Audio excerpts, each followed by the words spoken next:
events that have been going on for years now, and Edward has been really significant in kind of keeping these events alive and making sure that folks know about him. So let's give him a big hand here.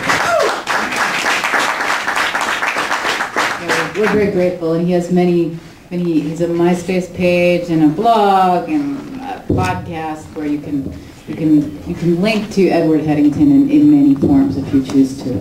So the Headington Cabal, right? That's yeah, what we call it. That's right. He does have the press club. What's that? If you can't get enough of the press club. Yeah, and we hope to have our own blog and podcast page at some point too. And one thing that that I carp about a lot is like, why do we do these events? And one of the reasons. Sorry. That's all right. We'll pick it up. And one of the reasons we do these events is to get people to join.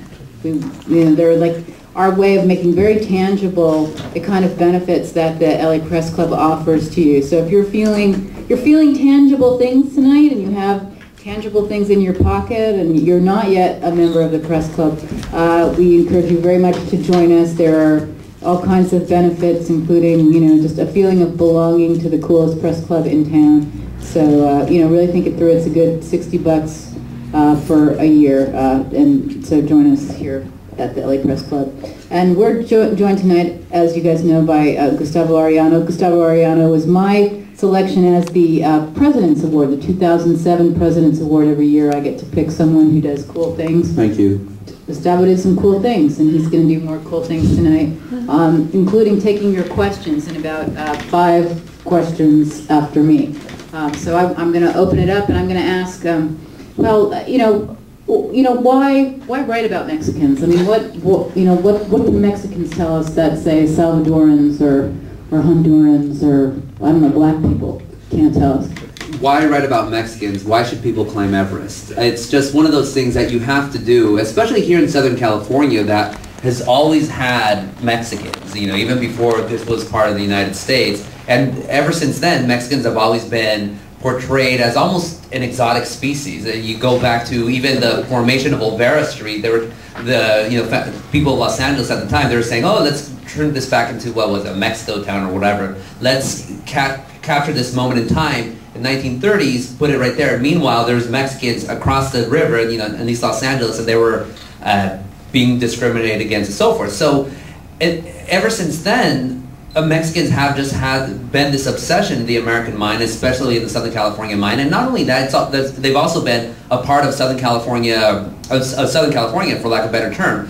You have people growing up on eating tacos and enchiladas, and of course, those are just the superficial terms. On top of that, you have a lot of people who just went to school with Mexicans, went to school with Mexican Americans, and all that stuff. So, they've always been that question, and now with more immigration coming into this country, more Mexican immigration, the continued waves of immigrants into this country, people do have questions about Mexicans. People do wonder about Mexicans, and not all negative, mind you. They could just be very innocuous things like, why do you guys play music that sounds like polkas and waltzes and with German oompa music? People want to know those types of questions. People are just naturally curious.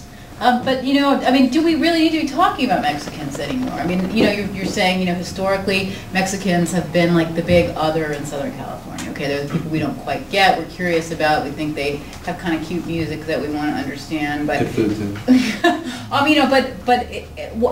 Are Mexicans sort of so part of our infrastructure now that we should be focusing on, other people who are harder to understand? Like the Armenians, right? Yeah, or like the Hondurans, or the Costa Ricans, or the Colombians. I would hope so, and I would think so. Me personally, I have very few questions about Mexicans, about my parents or my culture. My parents are immigrants from the state of Zacatecas. My dad came in the trunk of a Chevy in '68, and my mom came here as a legal immigrant. So I don't have questions so much about Mexicans. I think probably the only question I ever had is, really, why do us Mexican males, why do we stay at home until we're married? You'd think we'd be able to just graduate from there eventually if we were really assimilated, but even the most assimilated of us do stay home until we're married. But that's just me. I grew up in the culture. I grew up amongst Mexicans because, well, yeah, my parents are Mexicans. But the fact that I do get so many questions about Mexicans shows that there is a need to talk about Mexicans, to explain Mexicans. I wish it wasn't that way. I wish really we were all one big happy family and we all already knew each other. All these groups were already accepted, and there was really no ethnic group that we really had to question. But the fact of the matter is, just based on the questions that I do get, based on the fact that the column now is out as a book, comes out in 28 papers, there is a market for that knowledge. And, you know, I'm asking these questions because I feel, you know, of course you're very culturally specific in the kind of criticism you do, you know, talking various, but are you really talking about Mexicans, or you're just talking about some larger us against them dynamic at some level too when you're writing? I don't view it as an us against them dynamic. There's this assumption that if you call yourself Mexican, or even if you call yourself Mexican American, that somehow the people you hate more than anyone, or the people you're against, would be the gabachos, the white people, the Americans. That's not the case. I view the column more as just explanatory. It's really that simple. People send in questions about Mexicans, and I answer them. If it's a question about food, if it's something about etymology, I'll answer it, and I'll answer it respectfully. If somebody is really racist and wants to know, you know, one time somebody asked me, why do Mexican men rape more than white men? You know, just that simple. I'm going to be a little bit more angry with that question. I'm going to be a little bit more ruthless, so to speak, in my response, but I'm going to answer it with the facts that I'm able to find. I'm going to do the research to be able to answer it, but I'm not going to think, because I get that type of question, that somehow all white people are racist. No, that would just be, that would be stupid, and that would also be the exact same thing that us Latinos criticize against real-life racists. We'd basically be racist by assuming, okay, if I get this racist question from this white person, therefore all white people are racist. It would be stupid and silly. Okay, now going back to this other question, you mentioned other Latinos. You know, you've been criticized, and we've talked about this before, even in print, just you know, generationally, some people seem to like and understand what you're doing. Other people don't like it so much. You know, is there a generational divide around your work? And then does this generational divide help you also sort of cut across, you know, people who, I mean, there's a lot of different divides within the Latino communities that let you speak to a certain demographic across the Latino community? There is some generational divide. I wouldn't classify it, though, as being the biggest divide of the people who like or dislike the column, because you know, when I was in Houston at a book signing there over the summer, this 75-year-old old Mexican grandma goes up to me and says, you know what, I used to hate you. I used to think you were just so rude and disgusting and just not a good Mexican. But then I actually started to read your column, and I like you now. You're a good person. This is a 75-year-old grandma.